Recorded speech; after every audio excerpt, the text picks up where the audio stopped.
Good evening and welcome to tonight's Undaunted, breaking into the news on George stories. I am Oyi Okbala. Let's begin.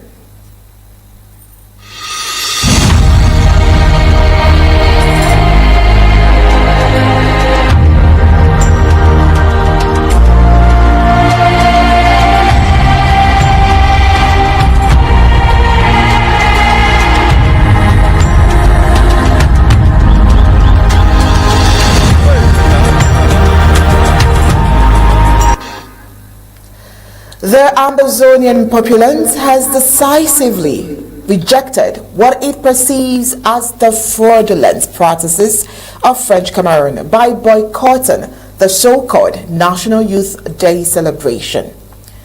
This event, hailed by La Republic de Cameroun, is celebrated without a clear understanding of these historical and legal significance, raising questions about its legitimacy.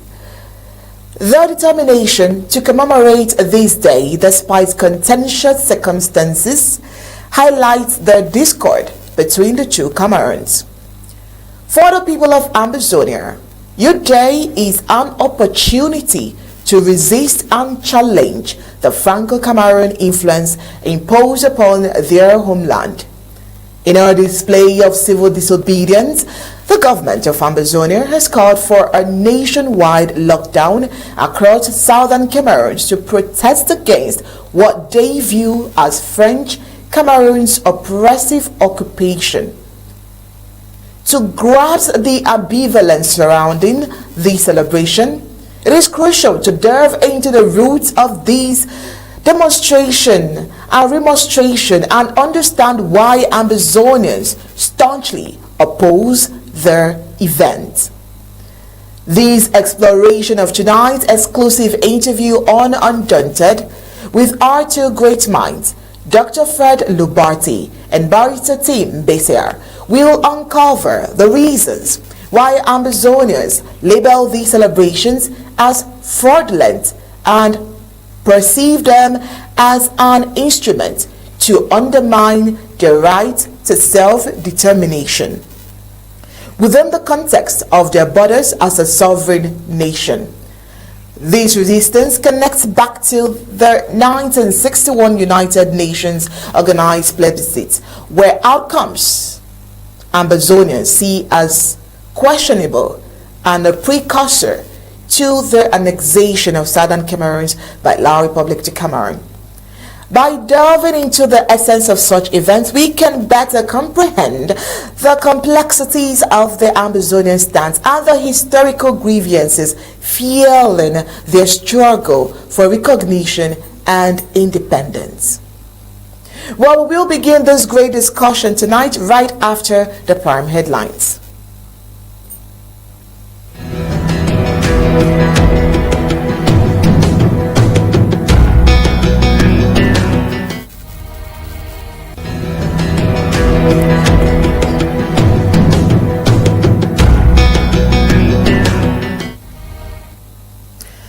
Alright, tonight we'll start, of course, with a story of the forgotten plebiscite, which is a legacy of pain and oppression for the British Southern Cameroons. Also tonight, we'll take a look at the lockdown and how Ambazonians respected the day. There is this report about La Republic de Cameroon soldier cheating death against February 11 celebrations. Meanwhile, men in Colonial Army attire on the 9th of February shot and killed George Fomatum, who is the chairman of the Presbyterian Church. Well, U.S. sanctions to deliver devastating blow to South Africa's economy is on the African scene, and on the global scene, Saudi Arabia is playing wait and see on BRICS membership. Right after this short break, we'll get into the full discussion, exclusive discussion by the way, on Ambazonian stand on the February 11th Youth Day celebration.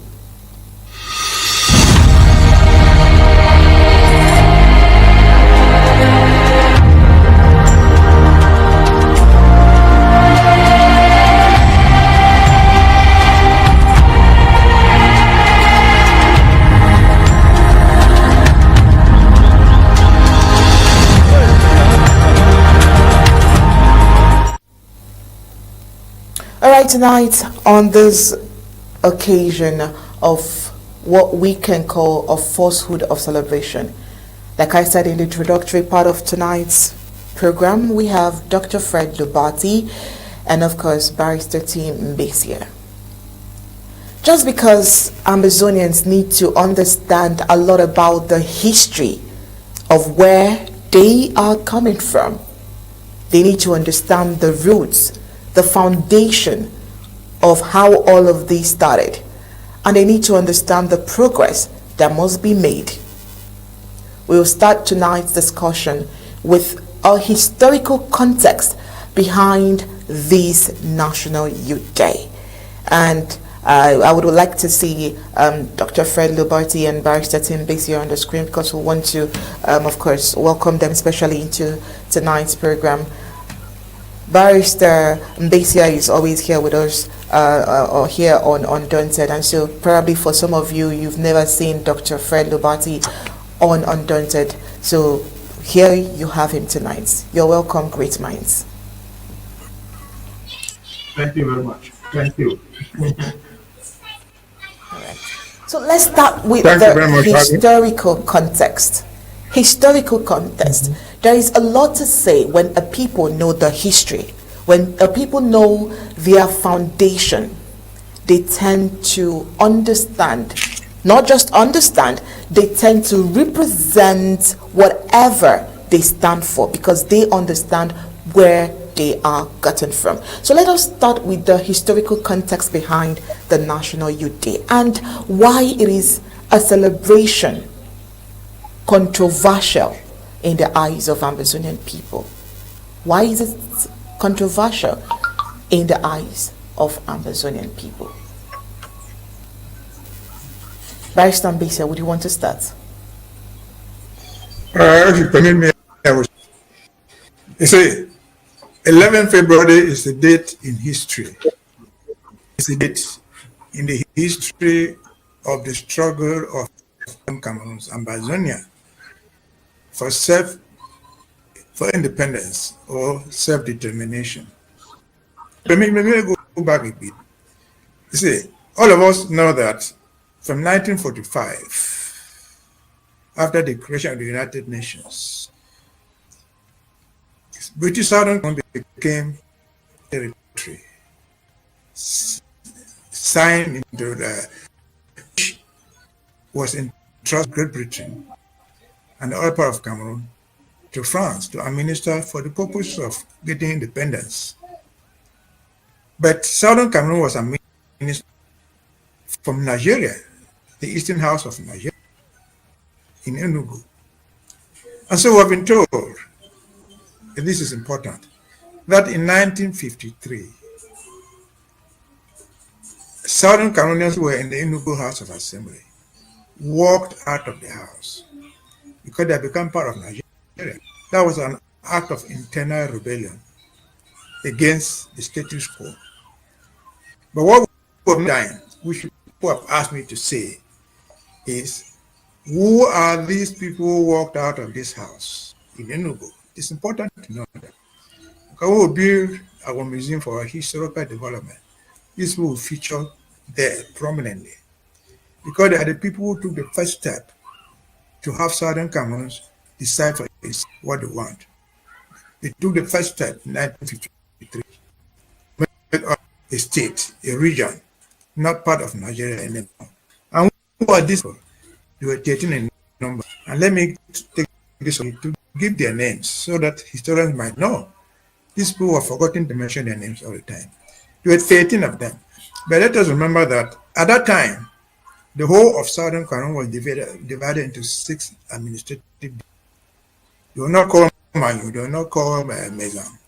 You were called by their names. Kumba, Manfe, Bamenda, Nkambe, and Wum. Those were all. And so these 6 administrative represented Nigeria, Southern Cameroon, in the Assembly. Effectively from 1951, when there were elections, they were choosing to represent Cameroon. And who are these people? Let me name so we might all understand. They went there to represent their division, and these are the people. For Bamenda at the time included Momo. So there was nothing like Momo. There were three. And we included V.T. Lanjo. Lanjo many times he died in Buhari not long ago. They included S.T. Muna, that we all know. And they included J.M. Funcha. These are the ones that came from Bamenda division. After that, the next one was in Kambe. Those who represented in Kambe, there were two people there among the 13. They included J. and A.J. Ngala. Then there was Womb. J.C. Council and S. Cindy. And for Manfe, which is called Manu, was S.A. George S. Samson George. And the man Foju, M.N. Foju. For Kumba, it was N.N. Bile and N. Chale. And for Victoria, it was Dr. Ndele and Motombe. Those are the 13 people who walked after of the Enugu Assembly in 1953. When they walked out of the Enugu House of Assembly in 1953, they were not yet legal. Came 1954, the parliament then passed a law that created the autonomous region of Southern Cameroun, different from East in Enugu. That law was passed on the 6th of October 1954, and it empowered them to have its own judiciary. For example, we talk about the common law. That law ordered to provide for Southern Cameroun High Court law in 1955. But the most important thing is that it was done on the 26th of October 1954. Then Southern Cameroun regarded that day, 26th of October, as Empire Day. That is their own day. 26th October was celebrated as their own national day because of this institutional change that occurred. That was 1904. They celebrated it 54, 59, when the issue of Southern Cameroun, the question in general, came up at the United Nations. Now we're going to fast forward from a semi-autonomous region in Nigeria under the colonial rule. We're going to enter a stage of independence, self-rule or independence for themselves. Like many other colonies. So in 1959, the issue of independence at the United Nations, for reasons that we don't understand, but which were the British, who were the traitors, said, look, Southern Cameroon is not capable of having independence. They would rather have independence by joining Nigeria or joining Cameroon, the Republic of Cameroon. Remember, this is 1959. In 1959, Nigeria itself was not an independent country. It was still a colony. Cameroon was not yet an independent country. It was independent in 1960. Cameroon, 1st of January 1960. Nigeria, 1st of October 1960. So as of 1959, Cameroon was not an independent country. Nigeria was not an independent country.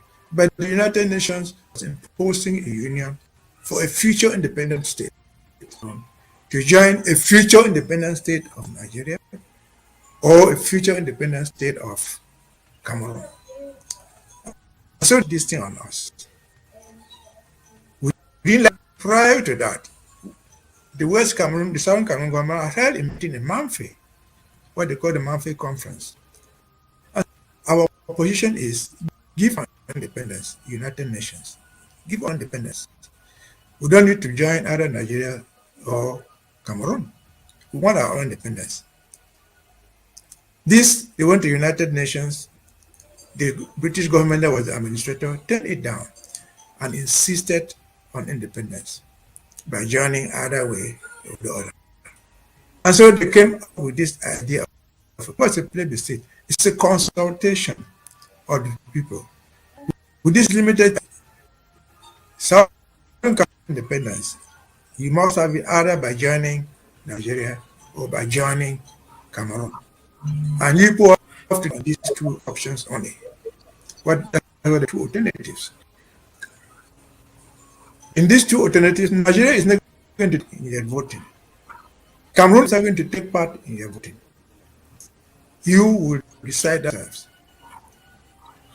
And they called Nigeria. That was still to be independent, Abubakar. And said, look, if these people opted to join you, what would they be? If they want to join Nigeria, what would we give for them?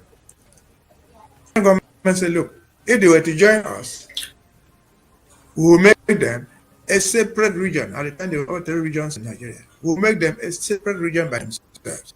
They will be one of the autonomous regions in Nigeria. This is the position that Ndele supported. Who was not people up to join this 1999. What would they be with you? I just say, well, they came to join us. We are going to form a new country, which shall be called a Federal Republic, not the Republic of Cameroon, a Federal Republic of Cameroon, which federation shall be of 2 states, equal states, who are more in numbers. Yes, we admitted that publicly, and right, but we shall not so override with our majority. We shall be a federation, a new federation. That will be perhaps the first federation in Africa, bilingual country federated, if they opted to join us. And so these promises were made publicly at the United Nations in 1959 by the leaders of Nigeria and by the leaders of Cameroon, Ahidjo. Ahidjo's idea of this was by Foncha. The order of Nigeria was by Ndele.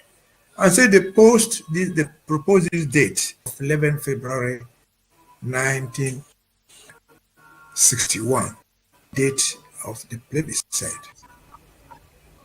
And so 11 February was 1961. That was the date proposed in by Resolution 1852. Once they proposed this, 1960 came. Cameroon had its independence. There, 1st of January, you have independence. As the Republic of October came, Nigeria had its own independence, the Federal Republic of Nigeria. And so they were now, Foncha and Ndele, they do 2 different camps. They were not personal. They went out to campaign on what they called the 2 alternatives, imposed on all by the United Nations. Go out, choose between these 2. Foncha campaign, the 2 alternatives, them as agreed before the United Nations as a state that would create a new Cameroon, or the Federal Republic of Cameroon, the Federal Bilingual Country of Cameroon. And so the campaign, at the end of the day, came in, which is important. The majority of Ambazonians, Southern Cameroonians at the time, voted to join East Cameroon, the Republic of Cameroon, on the understanding, on the agreements reached earlier. These people were going to join them to create a state, an autonomous state with their own institutions, and then we shall form a new country in Africa called the Federal Republic of Cameroon, made up of no longer the Republic of Cameroon, but the Republic of Cameroon, which will to become a state within the federation, a federated state of Cameroon, while West Cameroon will become a federated state in Africa. That's how 11 February came. This 11 February, I must insist, the Republic never took part in the plebiscite. They never took part in that country. They never voted. They never participated in any form of shape. Nigeria did not participate in any form of shape. It was something southern Cameroonians to decide. We decided to join them by a large majority. Once they decided to that, 11 became mark history in the life of southern Cameroon. Because it was the celebration of 11 February. And so the frontier government, the southern Cameroon government, sat down and said, look, we have now ceased to be of the colonial system. We are moving to independence. So what shall we call this 11 February? 11, we can no longer celebrate 26 October as the Empire Day because we are leaving the British colonial system. We are moving towards independence. So we call this date, which is called, what shall we call this 11 February? That proposed 11 February that come to pass, and they had down and said, look, after 11 February, there was April. April had sat down and said, okay, you people have voted to join this thing. This is an intention. You have shown your intention to join these people. You join them into a new federation on 1st October. It was in April. On 1st of October, 1961. Provided Vice Ambazia. I would come back to you because you've already given a long historical review already, and I'm sure that everyone is following. So let's also get the thoughts of Dr. Fred Lobati here, and while he's giving us the historical context from his own point of view, I would also want him to also give us the pinpoint on why it could be controversial in the eyes of the Ambazonian people. You know, that is also part of the first question we have today. While they're on the line, or while we are trying to highlight that, why is it controversial? No, just trying to learn. Yeah. So we'll come back. Okay, we'll come back to you to talk about the controversial part. Let's hear the voice of Dr. Lobati. Okay, I hope you guys can hear me very well. Can you hear? Yes, please. We can hear you. Okay. The situation we are dealing with is that the majority of the people we're talking about are very young people. You know, most of the people that we're talking to, over 70% are younger than 40 years old. In some cases, even younger than 35 years old. While the person being put out there as president of Cameroon has been in power for 2-3 years. So most of these people only know this one person as president. And so they are having difficulties wrapping their minds about all the different details that Barry is bringing, because the Republic is propagating a lot of falsehood, manipulating them to keep them under subjugation. And then the truth is presented to them, and they are struggling for their personal survival and figuring out, okay, where do they stand? So let me try to bring some context. One of the biggest problems we are experiencing, not only but actually on the African continent, is that we happen to be in a part of the earth that is blessed with a lot of natural resources and wealth. So the Arabs invaded our land, carried away our people, and our resources are not just in material things, but also in human resources. That even the weather is very, we don't have cold winters with snow like these guys have over here. So the Arabs came, carried some of our people away and our things, and then the Europeans, as they also came, carried some of our forefathers away, whom we know today as the former slaves that came to North America. And when the Industrial Revolution emerged in Europe, they decided to go for us and what they said markets, the popular for Africa, and that's how they came and partitioned Africa. And where we belong was part of the German territory, the German Cameroon, and they care about our things. They did not care about us. And even today, they say that they want an Africa without the Africans. So what happened? There was war in Europe. The Germans were the primary instigators of the war, and the Germans were defeated after the First World War, so their territory was taken away by those who were considered to be the victors, which were, in this case, the British and the French. By accident, in the French themselves were crushed by the Germans, but they were considered to be victors together with the British. So territories were taken away, and our land was taken away and divided between us. And we happen to have fallen on the side that were controlled by the British. And there's a portion of us in Northern, a larger portion of the German in Central African Republic, in Congo, and in Gabon. Anyway, what happened was shortly thereafter, you had the Second World War, and there was a lot of destruction all across Europe in the war. The United States had to come to Britain one more time, which they did during the First World War. And these countries were heavily indebted.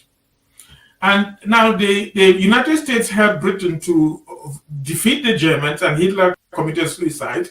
The Russians also succeeded fought the Anglo-Saxon alliance with the Germans. The French, again, one more time, were defeated by the Germans and saved by America that came in here. And what happened that in the 40s, America that had no colonies in Africa, and the Russians said that the masters, those who took our territory as colony to extract our must grant us independence. These so-called masters were never interested in granting us independence of themselves. They were compelled and forced by the United States and Russia.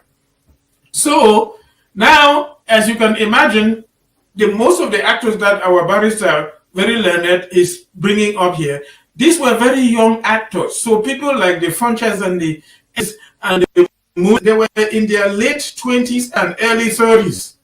This is important for us to know because, like I was saying, most of the young people right now that we're talking about, over 70% are younger than 40 years old, and in many cases, younger than 35 years old. So basically, the people who we regard as our forefathers were very young people in their late 20s and early 30s, trying to fight for our freedom after we had been subjugated for a long time. Now, these colonial masters were never interested in granting us independence, and under compulsion, they reluctantly attempted to give us independence. The French, they emerged heavily indebted because of the devastation all across Europe in the Second World War. So they never wanted to. So what happened was, while our young forefathers were honestly seeking that we should truly acquire independence to be by ourselves and make decisions by ourselves for our own welfare, which they demonstrated when they moved away from Nigeria to Boya in 1953, as we talk about 1954 to 1960. They were honest and sincere, but they were young people looking up to these colonial masters that appeared to be more civilized when they would fly to their countries. But these colonial masters were never interested in granting us independence. So basically, they were manipulating what we call our independence. And so what happened was that these, our young acting forefathers, they actually met in Manfe and decided that we will have true independence, in this case from Britain, and rule ourselves and make our own decisions. But Andrew Cohen, who was the representative of the British in the United Nations, that's the ambassador of the Britain in the UN, and the UN is controlled by mainly 5 actors. Don't worry about all the countries that are there. You have the United States, Britain, France, and then Russia and China. So Andrew Cohen insisted that they will suppress the option of independence, and we only had one of 2 choices to decide to stay with Nigeria, which Britain will control its economy. Remember, they are interested in our resources and our wealth. They don't really care about our people. They don't mind killing our people. You can read about Bill Gates trying to use vaccines to render Africans infertile and kill them even today. And French ambassadors say they want an Africa without Africans. Or we decide to join the French, that the French will control.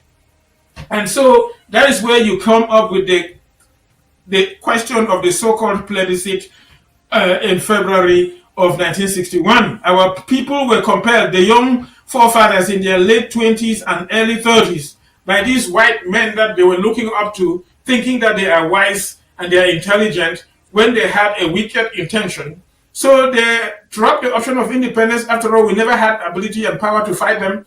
So now they went out on the field debating whether to stay with Nigeria, which we just came out of, or to join La République du Cameroun. And the behind the scenes agreement that the French and the British had was that if we stayed with Nigeria, everything will be fine. The British will control our economy under Nigeria. But if we opted to join La République du Cameroun, then France will give Britain £2 million for its investments in English-speaking Cameroon while they controlled us after they took us from the Germans. And so Andrew Cohen lied that we were not economically viable to live by ourselves. It's not true, because there are factual details that we were producing more, not only to support ourselves, but we were even supporting the northern Cameroons that is now under Nigeria. That means we were generating more money from not only the resources in English-speaking Cameroon to support ourselves, but also we were giving subventions or support to the northern Cameroons. And Andrew Cohen told a lie that we were not viable. And that was bought. And then basically we went down to the elections. And as you know, Funchal won. And we decided to join La République du Cameroun.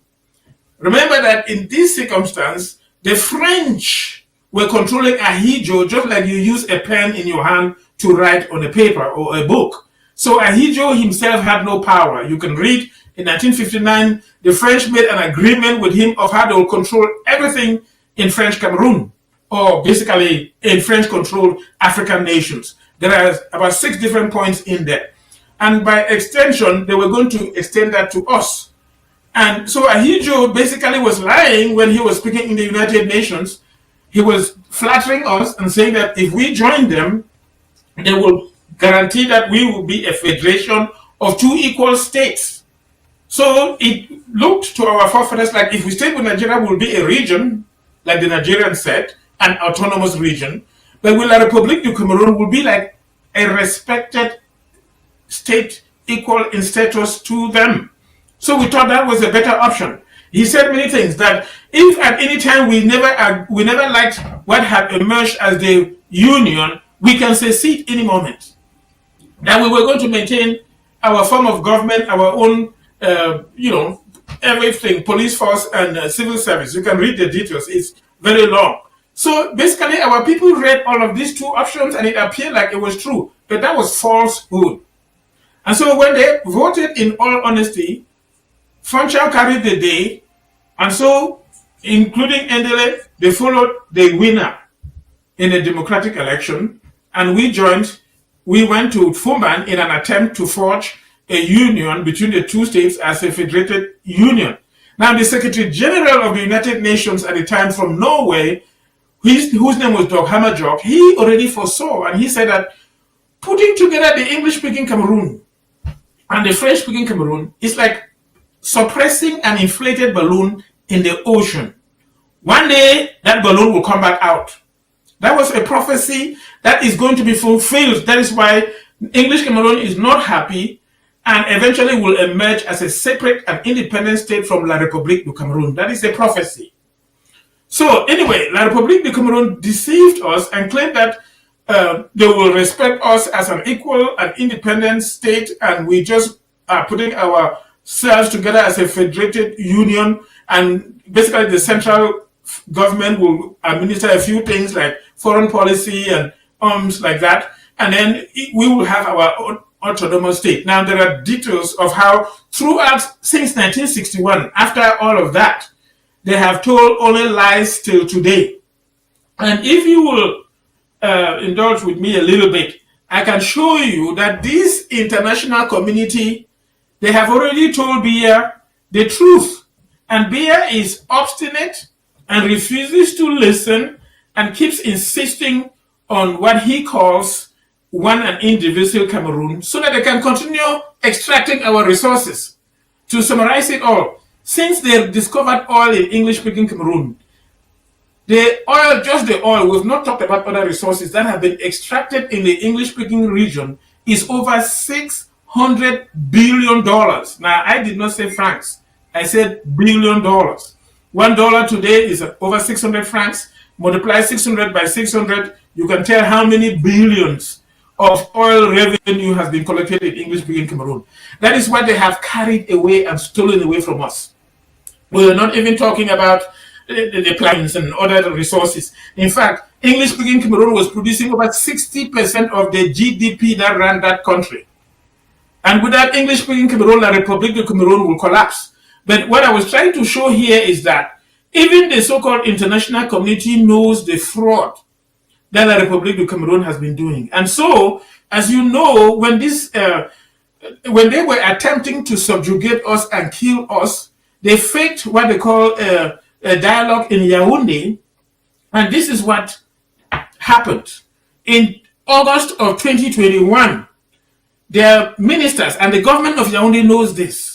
They met the international community, which includes Nigeria, the United Nations, the European Union, and many major partners, including the United States, Britain, and others, and talked with them about how to solve what they call the Anglophone crisis. And this is important to see the fraudulent nature and the obstinacy of Paul Biya, that he's very obstinate. This is what they said, the international community. They said, Mr. President, talking to Biya, after gathering the information, despite our untiring commitment to the Grand National Dialogue, special status regime that they were offering the English speaking, and military campaign to suppress them, below is a summary of the following key recommendations from our international partners and supported by President Buhari of Nigeria, and by extension, you can think about Tinubu.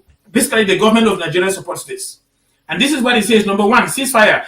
Biya must issue a formal apology to the people of the Southern Cameroons for all crimes committed since 1961 and declare a unilateral ceasefire. This is what the international community has told Biya to do. Okay, since 1961, we'll get to that point. We'll get to that point. There are questions here that would answer all of that. You know, we are at the point of the historical context, because we need everyone to understand where those who are fighting, those who are at the forefront, talking about President Sako, even you, Dr. Lobati, even you, Barrister Mbeseha, taking out time to understand and teach these historical facts is very, very important. They need to understand why people are taking their funds, their hard-earned energy, you know, everything out here.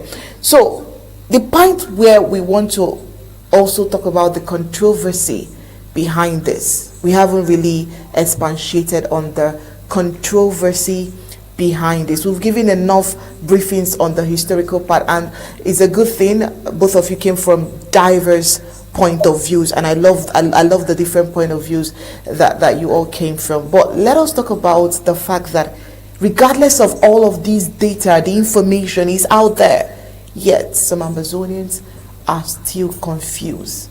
It seems to be like it's a controversial thing. So we need to give them reasons why it shouldn't be. They need to understand why it must be the way that the government led by President Sako has said it, because of all of the facts that has been revealed out here tonight. Barrister Mbeseha, would you want to start? Yes, I want to start. That is where I was going to land before I had to give up. So I was saying that came February 11, 1961, there was this so-called plebiscite. After February 11, after we voted to join East Cameroon, that we put the Cameroon, came April, just 2 months or 3 months after that.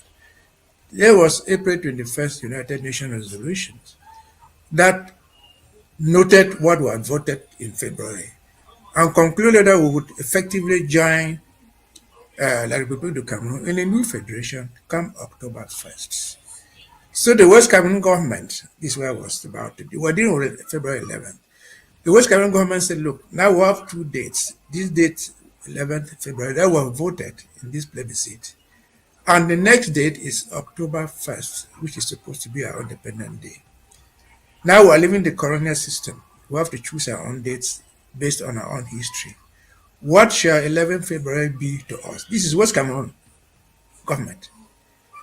They sat down, and in February 1962, they agreed that because they were trying to choose between a national day, which shall be West Cameroon National Day, they agreed that 1st October shall be West Cameroon National Day, because that's the day they will get their independence. Then, what shall we call it as themselves? What shall we define 11 February to be? They agreed in February 1962. February should now replace the Empire Day and should be called the Youth Day. Because this new nation we are trying to build, effective October 1st, shall be handled by the youth. It will depend upon them.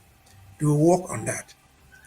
So on February 1962, Mr. Kiso, who was the DO for Mbeseha, sent out a circular to all government officials in the southern Cameroon, directing them how we're going to organize 11 February, no longer 26 October.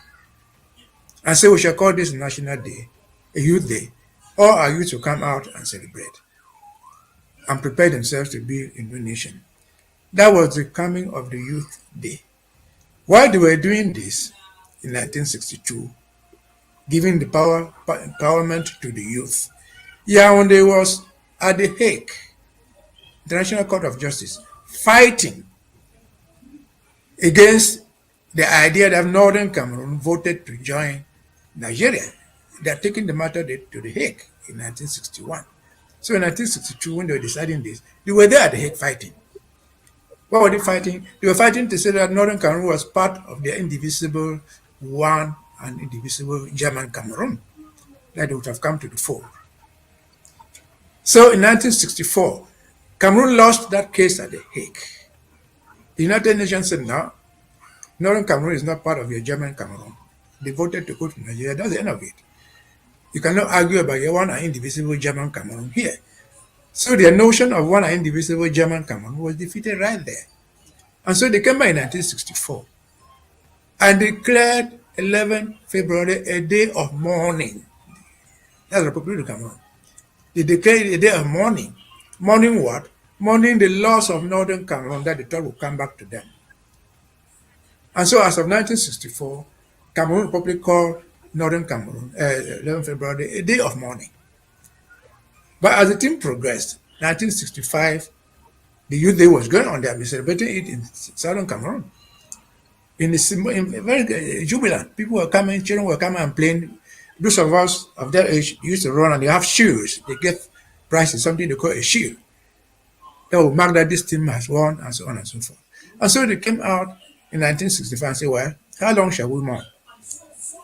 Then they came to us and said, look, let us see what you are doing with this 11 February. And so they sent a delegation to Amanda to see how the Youth Day was being celebrated. And then in 1966, I just said, look, let us adopt this thing as a day in Cameroon. Let it no longer be just a Southern Cameroon issue. Let us also adopt it. But there was no basis for that, because the East Cameroon youth had played no role in the plebiscite. But nonetheless, they pretended to adopt it. And so their first celebration of Youth Day as a nation, including East Cameroon, was in 1966, after stealing it from Southern Cameroon. But the question is, 11 February was very linked, and still very linked to 1st October. Southern Cameroon are choosing 11 February for the Youth Day and 1st October for the National Day, because the two dates are linked. They all come from the United Nations. One, we voted, manifested our intention to join. Two, 1st October, we purportedly joined. And so 1st of October became the National Day to West Cameroon. And what happened? Down the road, as you all know, they abolished West Cameroon. They also abolished 1st October, which is why, even today as we speak, We all know that if you go out on 1st of October to celebrate 1st October, you'll be arrested. So the question that they are not able to answer, which nobody can answer legally, is can 11 February stand alone without 1st October? The answer is no. If 1st October has ceased to exist, that is the day of joining. If that ceased to exist, what's the rationale for celebrating 11th October where the people have manifested an intent to unite? So all what they are doing now is thievery. And as Gojidinka said last time when we listened to him, he said, look, once you, like Republic of Cameroon, you opted out of this so-called union, Southern Cameroon is still on its own. You cannot go, Mr. Ahijo or Paul Biya, to celebrate a day that is essentially Southern Cameroon's, Ambazonia. Because you have opted out of the union, there's no longer Federation of Cameroon. That was the beginning of 11 February. It is no longer in existence. So you cannot celebrate 11th February in isolation. So what they are celebrating today has no meaning. Since we have ceased to be part of that union, it has nullified also their exit from the union, also nullifies 11th February, because 11th February was an intended day to join them. That union no longer exists. The union is always of 2 or 3 several people. There are 2 parties to that union. Like any other agreement, if I enter into agreement with you, and you opt out of the agreement, anybody who opts out of the agreement is dead. The agreement is dead. You cannot celebrate a non-existent agreement. And so this is why we call it a fraud. Because if we had to celebrate even 11 February today, we should not even celebrate. If we had to celebrate it, it should be a day of mourning where we opted to go out ourselves with criminals, not a day of celebration. Because there is nothing to celebrate in 11 February as far as Ambazonians are concerned. It was imposed on us. We didn't even like it, but it was imposed on us. So that is the first reason why we should not even celebrate it. Second reason, it is dead wholly and cautioned by the United Nations, because the very United Nations that had been at the basis of founding a new country called Federation knows that the Federation is no longer there. It knows that the other party has opted out of it. So why are you then still telling the world that something exists for you to celebrate over there and call it 11 February? And may I just add, Dr. Lobati was very, very right. The economic importance of Southern Cameroon was not only known then. Remember that Britain had been in Nigeria for so many years as its colony. They knew the Niger Delta to which Bakassi belongs. So from day one, after the First World War, when they took over that territory, their intention was to make it part of Nigeria full. So they would benefit from the oil resources of Niger, of the Ambazonia, call it today Indian. They knew this. They knew this. They never intended ever to give us independence. No. That's why I said in 1953, when these people walked out of Enugu, that was an act of rebellion in the eyes of London. They had made a big mistake because they took this chunk called Cameroon under UK administration and divided it into 2. The northern part, which was now voting to join Nigeria, was not even treated like an entity like we were. The whole northern Cameroon was partitioned into parcels and divided into different counties in the north. Well, the mistake they made was to maintain southern Cameroon as an entity. That's why we were able to put people in the Enugu House of Assembly as a block, which block was able to pull their resources together and get out. Yes, our people were very, very young, but they were, I think, politically very mature. Because their resolutions in Mamfe, which Dr. Lobati has said, they were young people, but they had the power and they said, no, we want our own independence. They said that. They went to Fumban. They were very young. And in Fumban, I've explained this before. The first day they met, they never met together with these people. But the constitution they presented to them in Fumban Article 1, 1B, stated the Federal Republic of Cameroon shall be one and indivisible. And they said no. Right there, on the 17th of July 1961, they said no, there's nothing like one and indivisible Federal Republic of Cameroon. They were very young, but we had people like Abendon, who had intellectuals. When we talk of Ndele, Ndele was there. He was the medical doctor. He was a chair. They said no to this one and indivisible Federal Republic of Cameroon. And the argument was so powerful, they had their own lawyer, Mr. Smith, who was the Attorney General. The argument was so powerful that on the 21st of July 1961, Ahidjo said publicly, including the session, that we have listened to the arguments from our brothers, Anglophones call it, and we agree one and indivisible should simply be dropped. And it was dropped. It didn't feature anywhere in the federal constitution, but it came back because they are manipulators. Because the intent was never to let us have independence.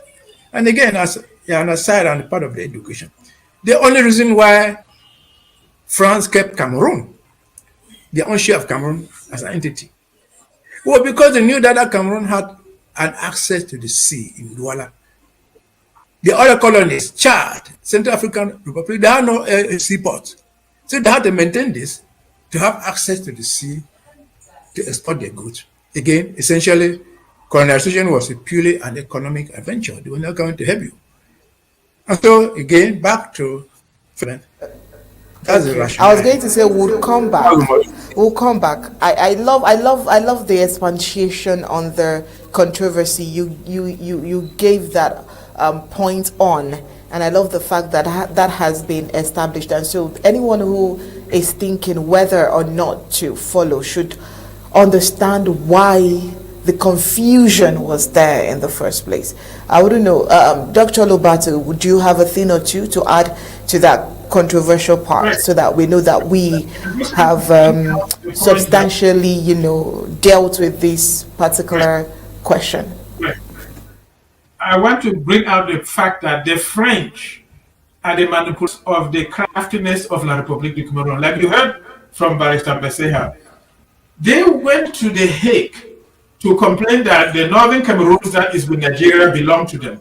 But remember that there's a substantial portion of the German Cameroon that is with Chad, Central African Republic, Congo, and Gabon. They did not go to The Hague to ask that those other portions of the German Cameroon that are with Chad, Central Africa, Congo, and Gabon be brought back to join them, because the French control Chad Republic, Brazzaville, and Gabon, and they control La République du Cameroun, and so they did not really request for that. They only requested for the smaller portion that was under British control Nigeria.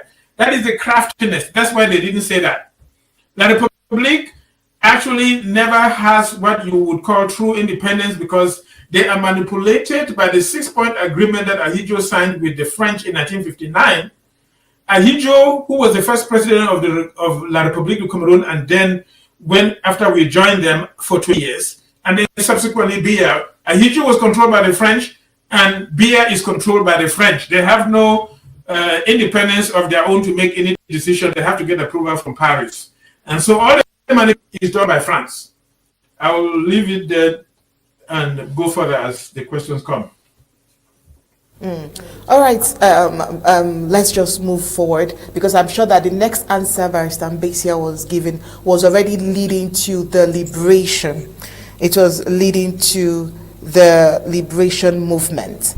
That was the next answer I was perceiving Barrister Mbeseha give. So let's talk about the liberation movement, and how it has affected the people of Ambazonia and how Ambazonians see it, interpreting this particular February 11th and the liberation movement. How has it been in the eyes of the Ambazonian people? Dr. Fred Lobati, would you want to start? You mean the liberation movement, the efforts to liberate ourselves? Yes. How does the Ambazonian Liberation Movement interpret the connection between the Youth Day celebration and the Franco-Cameroon hegemony? Basically, that's the question. Right. How does the like you heard from Barrister Mbeseha, La Republic has been manipulating important dates, not only history but also in our history.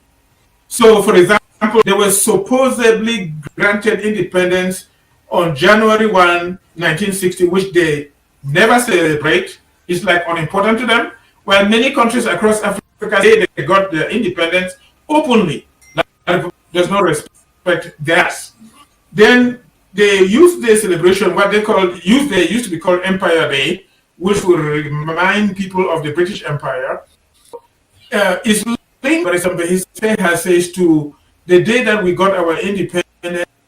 We were supposed to get our independence on October 1 of 1961. So the La Republique suppressed that, changed the Empire Day to today, just to get rid of any memory of Englishness. That's why even one of our towns called Victoria, they changed it, which reminded people of Queen Victoria when Mbeseha landed there, when Queen Victoria was the Queen of England, to settle in 1958. So they got rid of that name and just called local stream their Limbe, just to get rid of anything in British. So, and then they decided to change the important, relevant dates in the history of the two different states, to the point where now they celebrate May as the so-called National Day, and then they celebrate February 11th as a Youth Day. It's all manipulation and guided purposefully by the French and tactfully. So that's how I see it. It's just a manipulation that they're doing. Erase from our memory anything to remind us that we have been controlled by the English way of doing things, by the British way of doing things, and then let us basically absorb everything French, keep us in subjugation, so that continue again, basically taking away our resources.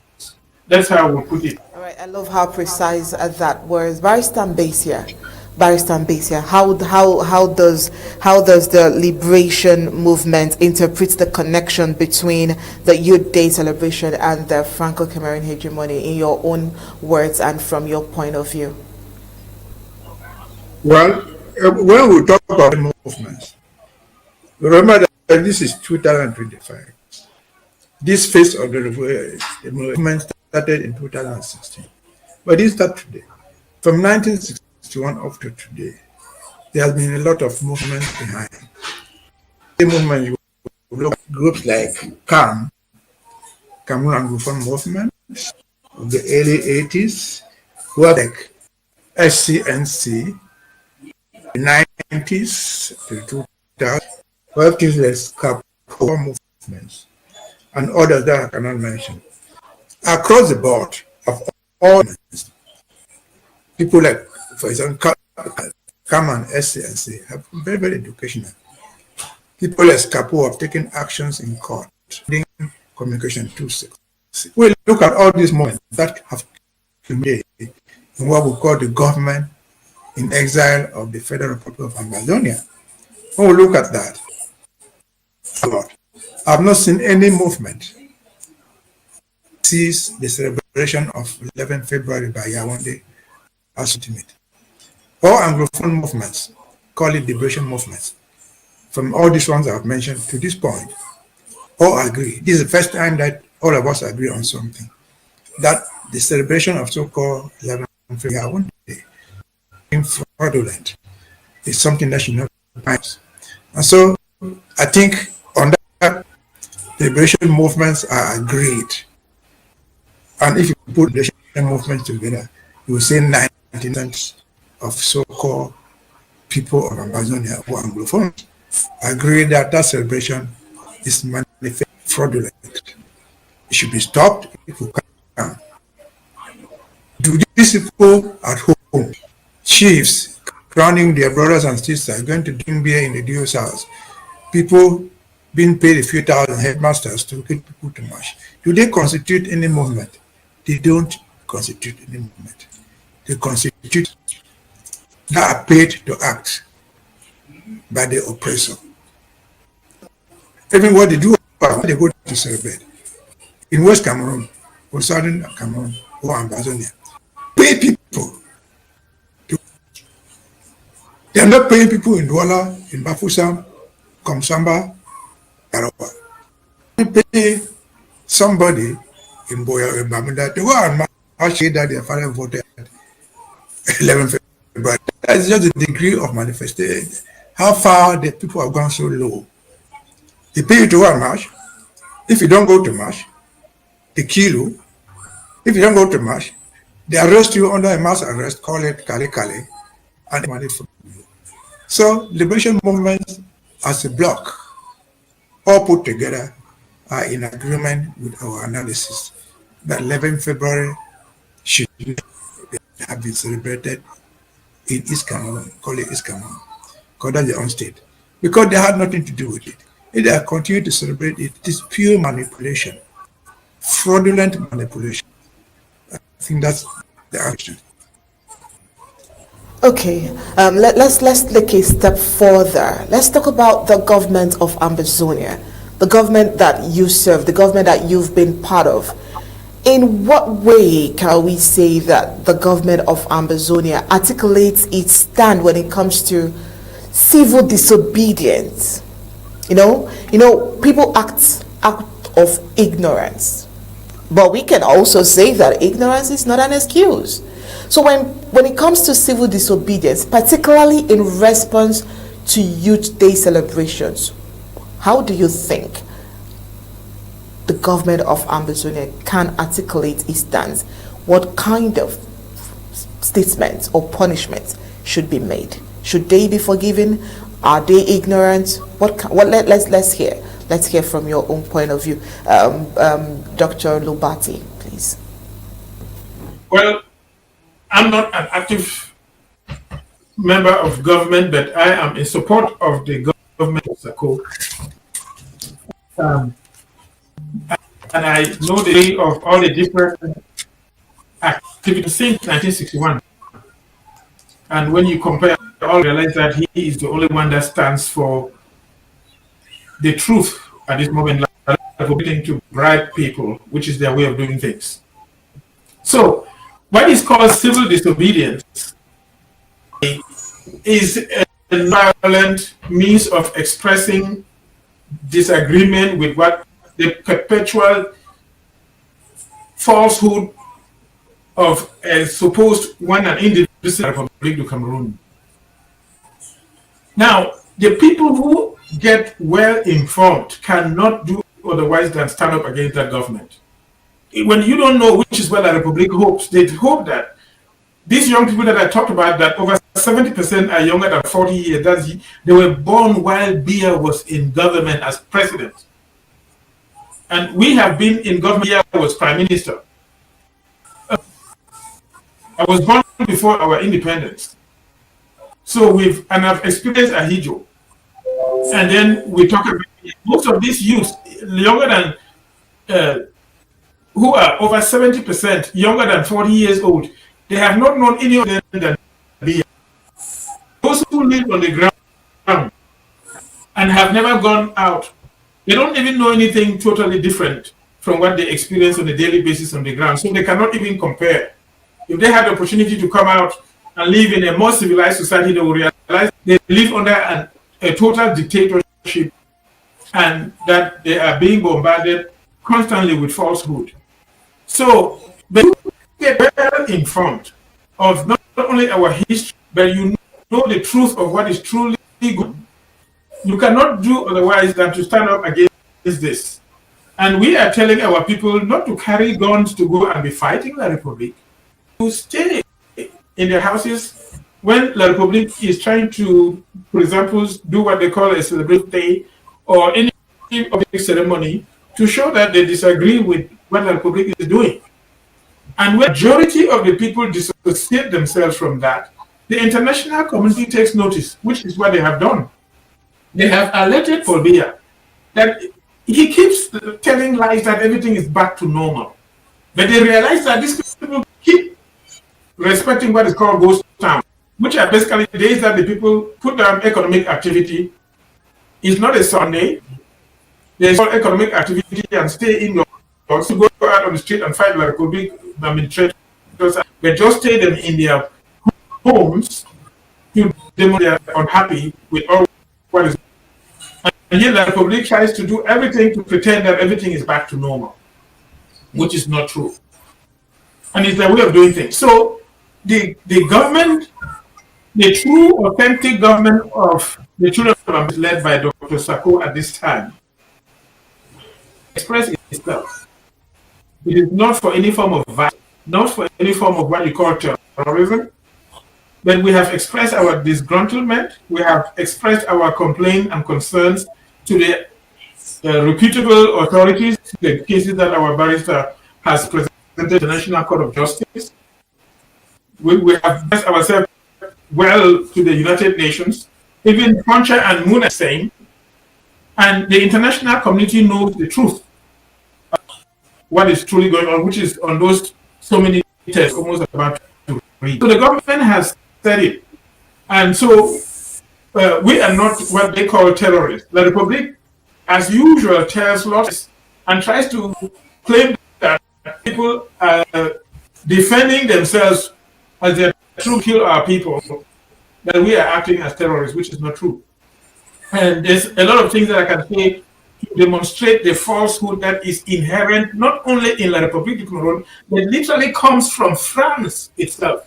If I have the opportunity, I can express going right to 17, how bribery and corruption is the DNA of the French, which they have carried to Francophone Africa among others.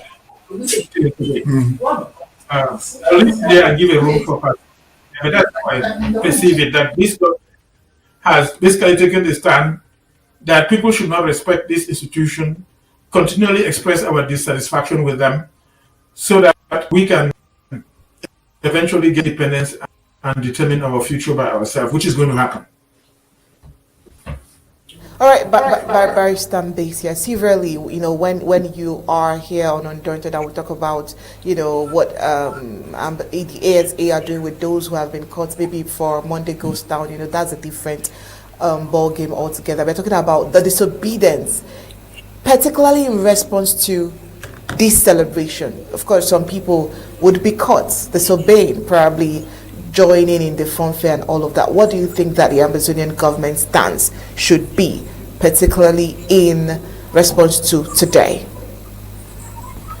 Well, I would say what it should be, but before I get there, you see, in this beginning, at the beginning of this discussion, as the 13 people whose names are read walked out of Enugu in 1953.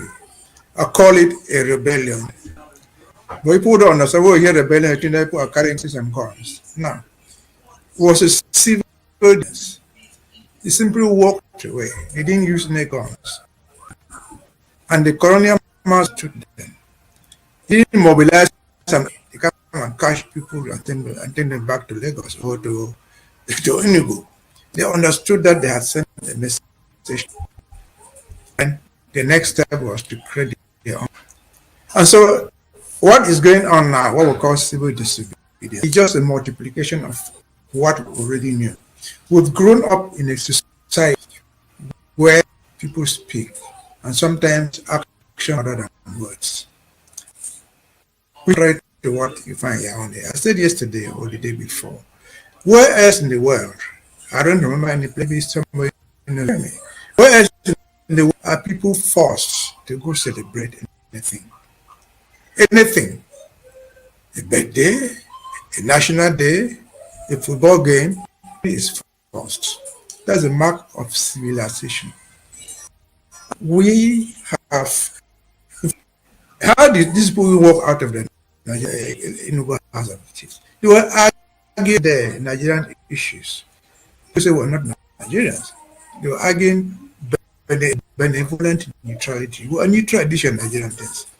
We talk about a northern Nigeria ANC and so on. We are not part of it. We walk out, and people understood them.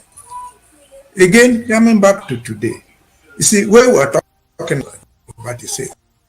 not a member of government, but is an active supporter of government. So what we say here in this platform where we are is the position of the government of in exile, official position. This platform promotes government stance, government policy on so civil that was launched way back by the Kinshasa has been accepted. In fact, in the fourth conclave in Zaire, the interim government that has since transformed itself into a government in exile. It declared in the fourth conclave that Monday goes down, that is civil disobedience, shall continue as a policy of government until deliberation, we shall continue. And for us, we know there's something we call country. So Monday, we shall have the that was not the only one that we call civil disobedience from time based on circumstances and date. So what we say we're not celebrating 11th February, I will call for a boycott. It is a policy that should work. It is on people telling your opponent one and telling the world that something is wrong. And so it is a tool that we should use. It's a tool we are using officially. Those who don't like it may not like it, that's a fact. But it's a policy that is working. 11 February and civil disobedience in general are weapons that we shall use in this struggle. Because it's properly founded. Anybody who challenges us to those events should come on this platform and challenge the ideas of Dr. Lobati or me, only other person, legally, not just again, legally, we have same dates which are written down in writing, with actions that have been taken in writing. We have quoted Fumba, we have quoted the non-existence of the Federation anymore. So, basically, which is accepted worldwide, it's a tool this government will use, we are using now, we'll continue to use it any occasion that we need until we attain our goal. It is the best because you see, when we left in nobody called us separatists. Nobody called those 13 people terrorists. But today, even without doing anything, somebody who is supposed to have been a partner who withdrew from the union calls us terrorists. Besides just calling it guns to kill you, I think that because you've lost your father, you have lost a child, you have lost a husband or a wife, you will give in. That is coercion. That is not civilization. And I think if they have something to know, realize that they have failed. Because as per what Dr. Lobati was trying to read there, a document issued into one. But who is supposed to be the Minister of Foreign Affairs? Who is supposed to be in charge of the Commonwealth and other? In that document, if you have not seen it, we'll put it out there for us to all read. The two are only in white. Sit down with these people at a place acceptable, talk to them on equal terms as equal parties. That's the international community. It means, in fact, the guy, Bayo was relating what the community has told him. So it is not true. We might not be right to say the international community is not taking note. They are taking, but their reaction is we expect them to act further than they are doing because we're dying. They are not noticing what is going on. Noticing what is going on. And so, civil disobedience, back to your question, is a tool in this government, which was not instituted by President Sako. Instituted a government at the time of entering government from the fourth conclave was embodied in the fourth conclave resolutions. This shall be the way forward until we get to border. Over. All right, thank you so much, Barrister Mbeseha. I love the technicalities behind that answer. And so I know when we were answering the historical context of this day, we somehow took to talk about the underlying factors that led Ambazonians to describe the day fraudulent. We discussed that extensively, and so I wouldn't want us to go back to that because it's all what made it look fraudulent. That was what caused controversy and making the day look very controversial. So we dealt on that successfully. So, but let's take a bit dive and go to how the UN. Let's go back to 1961 and let's talk about the UN. How does the UN, the 1961 UN organized plebiscites, relate to current tensions over the legitimacy of the Youth Day celebration? When I talk about legitimacy of the Youth Day celebration, we can relate it to Southern Cameroon's sovereignty as well.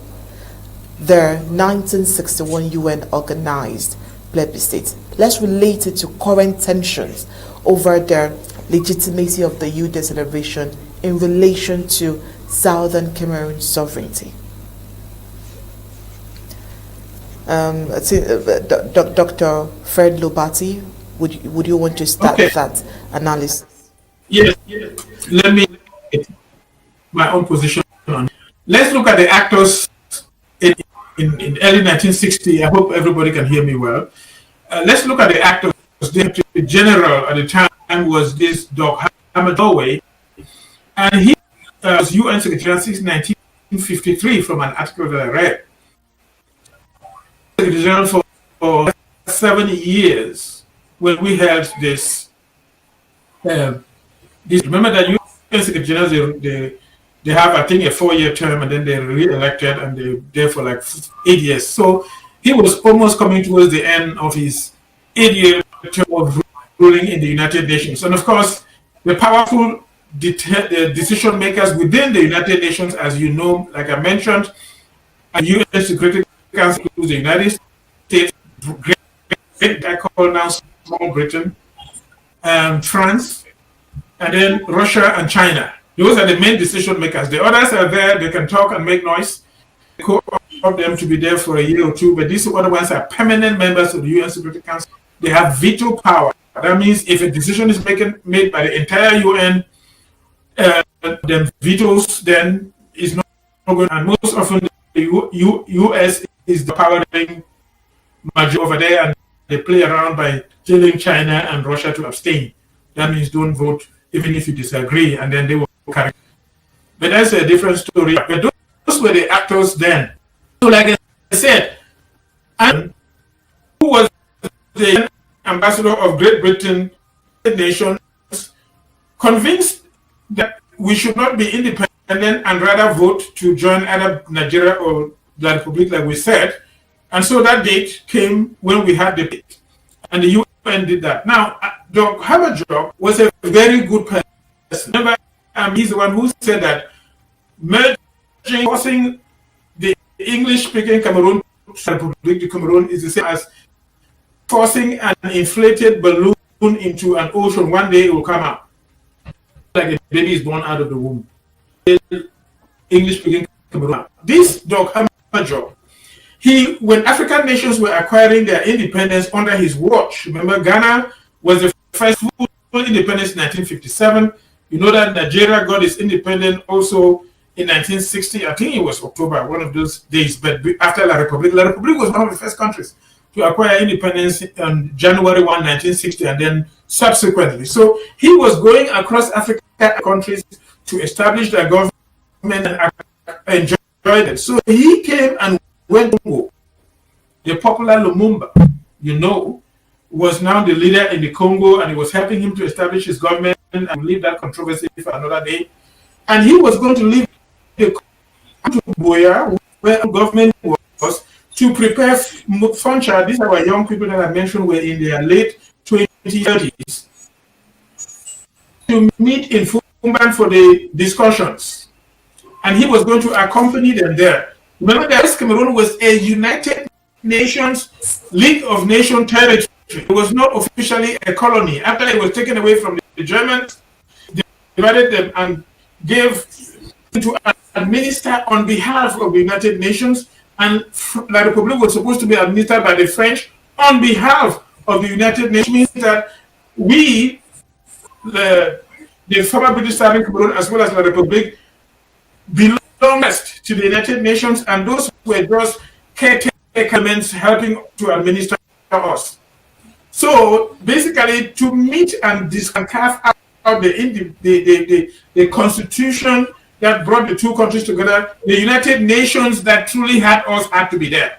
But the Secretary General died in a plane crash in the Congo, and so that's why the UN was not there. That plane is suspicious. I believe that he was killed by a conspiracy of the French and their collaborators, which may include the British. That's my personal opinion. Then, who were administering us on behalf of the United Nations had in good faith accompanying us to have good, and of course, the French would be accompanying the Cameroon. But what happened is the French, with Joe, met our young forefathers to craft out a constitution. It was not there. The French was not there. I mean, the British were not fenced the French activity. That's why that one of it is non-binding. And you can read, our own parliament did not ratify. As soon as they came up with whatever they agreed on, Ahidjo immediately went to his stamped it and closed the new constitution. Our own house assembly never truly read it. Therefore, there is no treaty of union. It's just like when you certificate, the man signs that I've married the woman, but the woman does not that I've married the man. So the British can signed in their parliament, it is non-binding. Anyway, so those were the fault lines or the that took in their attempt. And so even the 11th February thing was done probably because, and the court had convinced them, they were given the opportunity to decide, and then eventually our independence, but they go the way they were supposed to go. It was not fully fashioned. It's almost like you go to a university, you wait properly, and it was hurriedly give you a sign by somebody in the dean's office that you have a certificate. When they have to complete everything, you attended all courses, all necessary exams, and all the authorities have verified that you are truly a graduate, granting you with all rights and benefits. You go through that never happened. So maybe what happened, I think I will leave it and let Mbeseha don't take on it. But that's how I see it.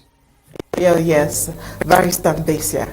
Let's compare the 1961 UN organized plebiscite and of course the current tension and the current Youth Day celebration today. Let's have your thoughts, Mbeseha. Well, we have said repeatedly that the so-called 11th February plebiscite was not a good option for us.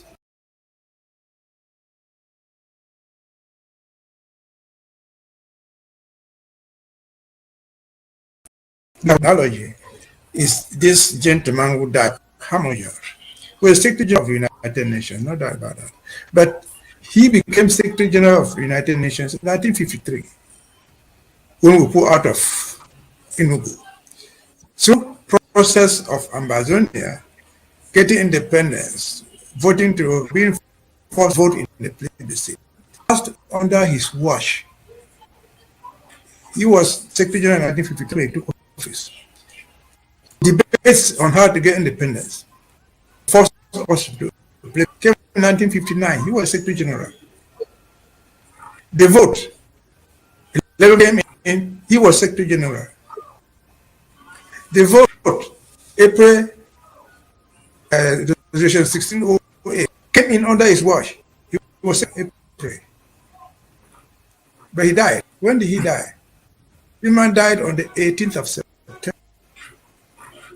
Wow. Probably 12 days to 1st October, that was earmarked in the resolution 1608 that will get independence. He didn't take Cameroun. But even if he got to Cameroun, anything, personally I doubt. Why? Because he loved us as an individual. But under the United Nations, there was nothing he could do. He's just the Secretary General, enforces the resolutions adopted by the United Nations. Between 1953 and 1, the UN sent missions to Ambazonia, who came back with reports on the land. They all met at the Secretariat, where that was the Secretary General. Did he read them? I don't know about the Secretariat, because all reports of it were addressed to the Secretary General of the United Nations. Could have done anything. Wish you could do something, but he didn't have a vote. When they were passing those resolutions, the Secretary General voted there. He goes out to enforce what they have passed. And so we counter France, or counter Great Britain, or Russia, or anybody, despite all his good intentions. But I think the leader was wrong. Deliberately calculated over resolution 68 that had fixed October 1st as the day of independence. At 1508-5, before the date of independence, that is October 1st. This push vote and agree. Put in that resolution a follow-up. So meet and agree before this day and inform us. That's the last resolution they passed.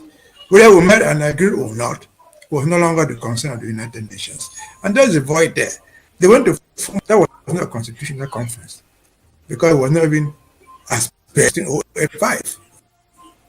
The three parties that were there were not informed. So to whom were we to report?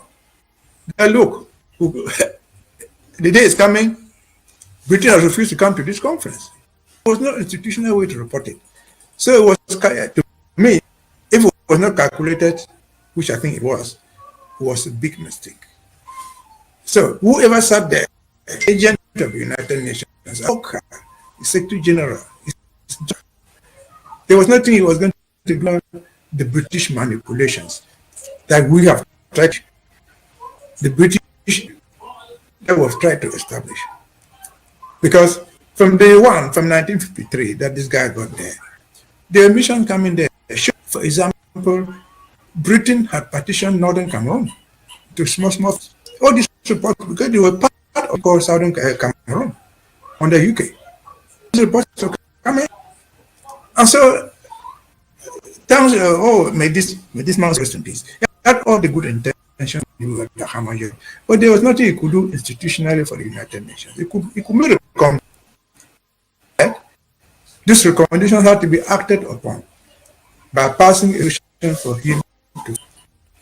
Again, 1608 was so ill intent that it did not put up a mechanism to say, okay, we have said that before October 1st to agree. By October, for example, by September 25, only date, give us the feedback if you have met. There was nothing, there's nothing there like that.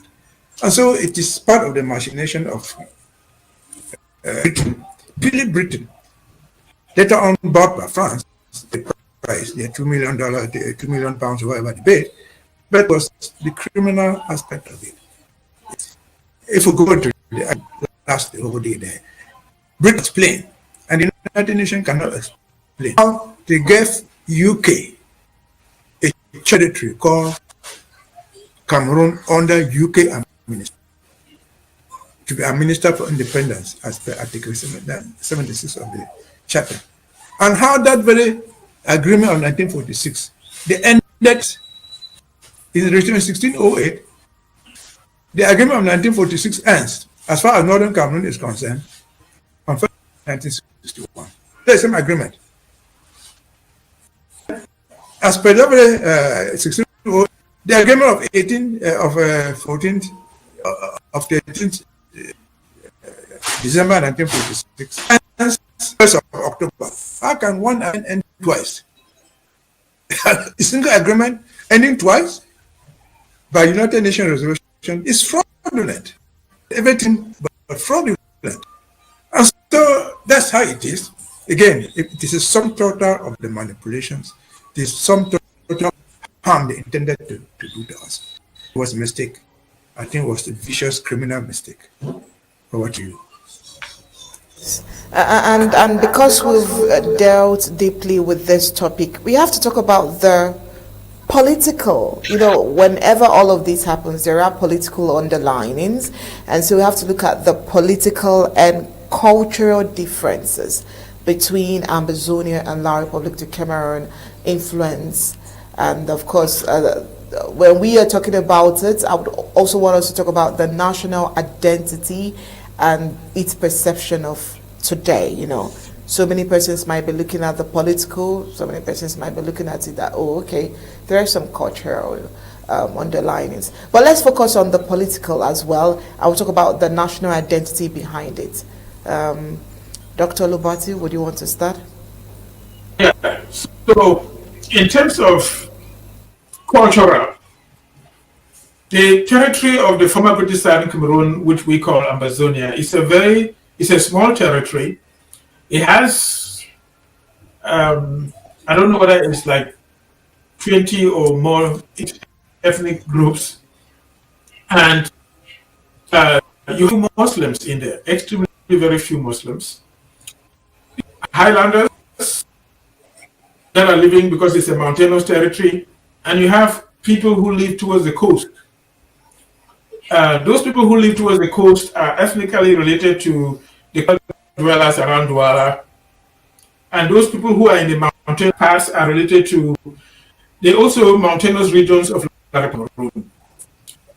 So we need to understand the cultural activities and differences of these groups that occupy Southern Cameroon.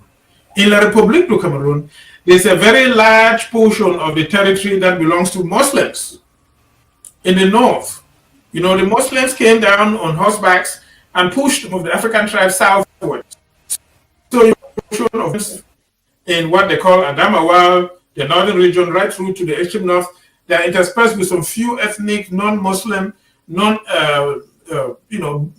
Fulbe Muslims in the north, but the majority are Fulbe that are related going across Niger right through to Mali. They are related ethnically with those. While in the southern part, you have the mountainous territory, which is around Bamileke territory, and even in parts of the central region, right through to Central Republic, those guys, they have no links towards the coastal areas of the Atlantic Ocean, and they are ethnically related by their cultural values. You see it in how they celebrate weddings, funerals, and dances, and all those things. Then when you go to the extreme south, they have the coastal areas where if you read a migration of people, most of their forefathers migrated out of the basin of Congo and migrated across the coastal regions of the Atlantic Ocean right through towards Calabar there. So those people are related, and most of them, you notice, by African tradition, they worship their gods in the ocean, out of the ocean. So they like to go to the ocean to do rituals. While those people who are in the north and in the mountainous areas, they like to, as they were wandering, they came across the savannah with African animals, elephants, lions, tigers, and all kinds. You notice that they like to dress up in African and animal memorabilia. Like Bamileke territory, they'll dress up in things that look like elephant tusk. And they like to assume qualities, strength, abilities of animals, because they wander through the grasslands. And their cultural ways of arranging, doing marriage, wedding, all those things, funerals, they're relatively similar. And anyway, so these are the distinct groups. And if you go to East Cameroon, there are some other people like the Pygmies that never really came through the Congo basin, and they have a distinct way of doing things.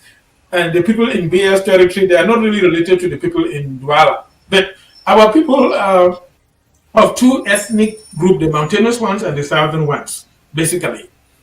And then you have the aspect of the British way of doing things. The Englishman's way of doing things is different from the Frenchman's way of doing things. So we have our African unique cultural ways of handling things merged with the British way or the English Anglo-Saxon way of doing things, like the court system, the way of magistracy and all of that, not taking bribes, being honest in the office, serving people when you in your role without taking extra tips from them. With the Frenchman's way of doing things, which is they are used to taking bribes, like I mentioned before. The United States got its independence from Britain by fighting Britain, and the supporter of the US was France. And the peace treaty that was signed to finally acknowledge the independence of the United States was signed in Paris in 1783. So France, that's why they have a link with the United States, because France helped the US separate from Britain. But the reason I brought the US here is that after US had fought Britain, they wanted to do economic activity with the British. Remember that the French Revolution was in 1789. The French king wanted the American commercial actors to give bribes to France before they could do economic activities with Britain. I want us to mark that word, give bribes, to the French. Bribery and corruption is inherent in the French. And they have brought this way of doing things to the French colonies. So La République de Cameroon's administration, they are used to just bribery and corruption all the time. You cannot go to an office and get an honest service. Let's say you want a passport. You don't just come and fill a paper, pay your fee, and get your passport. They want you to, besides paying what they consider the formal fee, to give a bribe to the person who is supposed to issue the passport, so that he does you the favor of granting you your passport. But if you live in the English way of doing things, they don't do that kind of thing. When you pay your fee, you get your service on time. Those guys don't do that. They go to the office, hang their coats behind their office desk, and disappear for 3 hours. And you sit there waiting. They say he's not there till when he comes. And he comes 1 hour before he closes, and then before you know, he's gone, and you keep coming every other day. So these two different ways of doing things, the English way, the Anglo-Saxon way of doing things, is what we inherited from the English way, and the French way of doing things, where they take bribery and corruption, which has continued with them till today. That is why you see them bribing our chiefs, bribing our church people like bishops and preachers, and then they come and even bribe young people to go and march. And then if you don't march, they kill you. You know, all those kinds of things. It's their way of doing things, and those two do not match. So that even the few people that are deceived to think that they will make some level of peace by taking the bribe and go and march, at the end of the day, you realize that you don't have opportunities to live your normal life if you try to be an honest citizen in a country. So if you like to go to a professional school, for example, Biya has tribalized it so that his tribes people control the entire military, police, gendarmerie, the financial, treasury, the foreign office, all the embassies and ambassadors. Every major institution is controlled by Bulu people from a very small minor tribe that is less than 500,000 people when the country is over 30 million people. And they control and dominate, and you have to bribe your way. So that even if you take a little bribe to go and march, thinking that you'll be free, you realize that you will struggle, bribe your way to a university, come back and ride Okada, and the police will extort their little money on the street. So it does not even benefit you to try and reconcile with them. The two don't go together. It's like oil and water. That's how I will. I'll just summarize it for now, because I can say a lot about it. But the French way of doing things is not our way of doing things. Thank you so much, Dr. Lobati. Barrister Mbeseha, you would want to focus on the political side. It seems Dr. Lobati focused more on the culture aspect, and that's fine. So, Barrister Mbeseha, when it comes to the political side, could you give us some of the differences between Ambazonia and La République du Cameroun, especially on their influence on national identity and perceptions? Well, if you want me to do politically, that's a good start for me. You see, we say Ambazonia, and that will respect the culture, the Anglo-Saxon culture. The Francophones respect the French culture. That is deeply rooted in the whole of Africa. It's not the tribes, no. Because they understood that when, in fact, in 1884, when they had the partition of Africa officially put down in Germany, they cut boundaries across tribes. They cut boundaries across clans. For example, there's nothing culturally different between a man in Bunda and man in Santa. They dance the same dances, they wear almost the same dresses, but they have a different culture politically, which is what is at stake. All countries in Africa have been colonized and they came out with that. What is the difference between what we do as Ambazonians culturally, politically, in political culture, from the Francophones? Realize is, as Lobati says, in the West Cameroon days, Southern Cameroon days, there was no way you would be a minister unless you were a member of parliament. You had to be elected in the first place. It was not for Mr. Foncha to appoint all his brothers and make the ministers and make his sisters secretaries of state. No. You have to be voted by the people. And from there, they could make you a minister. That's the first thing that you have to understand. And for you to be a parliamentarian in the Ambazonian style, Anglo-Saxon way, you have to represent a people defined by population. It is said, for example, at the time that Southern Cameroon had a parliament of 26 members. He didn't just say appoint them. No. They defined that these 26 members, that for example, might have a population that out of 26 members, Bamunda alone, because of its population, will produce 10. If Manfe, for example, did not have enough, Manfe will combine with Kumba and produce only 2. And so it was well defined. Example, what they call has 25 MPs, is it 25 or 20? Whereas the South, Bamunda down, has more MPs than the whole Northwest. Because the president issues a decree and say, okay, the apportionment of people in parliament is by decree. And different culture. Again, our own culture politically is a culture of representation, not a culture of appointment. And again, if you just look back to 1961 in Fumban, Foncha went to Fumban.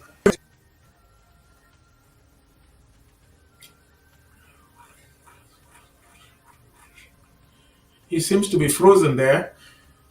But I think he was trying to say how Foncha went to Fumban with all representative of our political systems. Go ahead, Pastor Mbeseha. For example, went to Fumban with the, of the 50, yes, they were, for example, are you still getting me? Are you getting me? Yes, We'll hear you a bit, but are you we can getting hear me you now. yes. I was saying that Fumban, Foncha went to Fumban with the 50-man delegation, which represented every aspect of Southern Cameroon culture, including the chiefs. They had 6 there, including the opposition. In fact, Ndele had the opportunity to give an address there as a member of the opposition. So whatever team was supposed to have come out of Fumban, if he came, was a total of Anglophones or Ambazonians put together. Whereas Aheyo came there with 12 people. His people he appointed. So you can see the difference now in terms of representation. If there was anything that had to come out of Fumban, for example, you will not blame Foncha alone, because everybody was there. And that is why, because everybody was there, for example, a very good example, they could all come together and say, look, one and indivisible is not applicable here in Southern Cameroon, sir. And I just saw the unity in that large group and kept quiet. So that's typically. Again, we have remembered that Foncha won an election. He won the election against who? Against Ndele. That's the British culture. How did Mr. Hijo become president of Cameroon? There was no election anywhere. They had independence without elections. They had independence without a constitution. The constitution was drawn after independence. After they signed the agreements, the French put them there. They will help them put the constitution the way they want it. So that's in political culture. So different that it is impossible for us to be there. Again, in Southern Cameroon, you could not talk of something, a prefect being appointed by decree by Foncha or Ndele. No. These were local people elected by the people in Mbeseha, in Mamfe, in Kuma, wherever they were. So what the culture of political representation, real representation, not political imposition. And then you can see how the thing got into conflict right there. To come there. There was an elected man. That was his power. But to undercut that is very power. 2 months after September 1960, after October 1961, I actually appointed Singo, but to be the federal, to rule over was an elected parliament, an elected prime minister, elected by virtue of his party having won the majority in the House. And so that's the difference in culture, which is totally irreconcilable. Today, you find our brothers and sisters who are doing things because somebody who is fighting to be appointed a sous-prefect somewhere, where he'll be the chief executive, he will be the chef d'etat. Since they know in Anglophone culture, in the British type of politics, it is irreconcilable. And so that's one of the reasons why we should fight to get out of it. All right, thank you so much. Thank you so much, Barrister Mbeseha. Thank you so much, Dr. Fred Lobati. Now, we have dealt historical context, we have dealt with the fraudulent plan, we have dealt with the culture, we have dealt with all of the topical issues as it surrounds the fraudulent Youth Day celebration. So let's take a look at how the youths respected today in Ambazonia. We have some pictorial evidences, some video evidences that shows that it was respected. And so it was a total lockdown in Ambazonia today, February 11, 2025. Now, this is in line with the 3 days lockdown to ban the 11 February Youth Day celebration in Ambazonia. Now, the lockdown is called upon by the Ambazonian government under the leadership of President Dr. Samuel Ikomesaku. So we saw that Ambazonians, in their resolve to respect the president's call and with the consciousness of how the 11 February Youth Day came about, decided to distance themselves from La Republic to Cameroun organized celebration with a lockdown. And so, with the images we are seeing on the screen, it was obvious that the lockdown was celebrated. We got images from Ambazonia, Bamenda. We got images from Kambe and so many other places that respected the lockdown. Barrister Mbeseha, Dr. Lobati, it's a privilege to have you both here, but we may not delve into these so much and other reports from the home front because we are running out of time. We have run out of time, and so I would want you to with the videos you've seen. We talked about the consequences of disobedience, right? We talked about that, and we've seen that it was highly complied. So in a few words to summarize all of the issues that we talked about today and with the videos we've seen, and as we are trying to conclude with these images that we are seeing displaying on the screen right now, Dr. Lobati, what would be your concluding words from tonight? So, just as you showed that, which is true, La Republique will also bring some images to claim that the lockdown was not respected. People came out massively in support of Cordia, and that things are normal. And if you go and look detailedly at those pictures, most of them were under compulsion. Like the teachers were told, if you don't go out and march, you will not receive your pay, which they go for several months without receiving it anyway. All government workers were compelled to get out, or else they'll be locked up and their pay suspended. Children were threatened to go and march under gunpoint or otherwise. And then sometimes they show pictures of previous Youth Day celebrations as though they were happening today. That's their way of doing things. It's like you are obeying them under gunpoint with a gun on your head, or else you will be killed. Or they fabricate something that has not taken place. It's their way of doing things, and that is basically disgusting. That's why we don't like those people. You cannot live an honest, sincere life with them. You cannot just do what is right. And what we're saying is, I know that most of our people have not come out. So they don't know how to compare something different from what they have lived under. If they had the opportunity, like by the grace of God we had, I have lived in Europe for 10 years, in Germany. I have lived here in the United States for over 30 years. So for over 40 years, I've lived basically in a Western society and noticed the differences. So we know how to compare, what can be better than what they are going through. And most of them are very young. They cannot tell the difference and just trying to survive, and they're afraid of a bullet. So somebody deceives them and puts them on gunpoint on the street. And after this day, they will face the same thing again. Their opportunities are limited. They're trying to find a job. They can't get it because they give them to the bulls. When they manage to get some of their foreign dwelling brothers and sisters to send somebody to buy an Okada and ride for a living, the army will stop them and extort the little money that they have worked for the day. And if they don't do it, they shoot and kill you, a father of 2 or 3 young children. That is what they are living under. And so we are saying that the truth prevails. This is the truth that they are facing. Don't be deceived by the lies of La République television. They have constantly always lied. They never tell the truth. So they may show some pictures pretending that youth there went well, everything went well, they say some football took place, but they don't mind doing something some few weeks before and then pretend that it happened today. So they got the chiefs, gave them bribes, 7 million each, to say that they support this 92-year-old person to be president. And then the chiefs went to their village, to some places, and gathered cultural groups to say that everything is back to normal.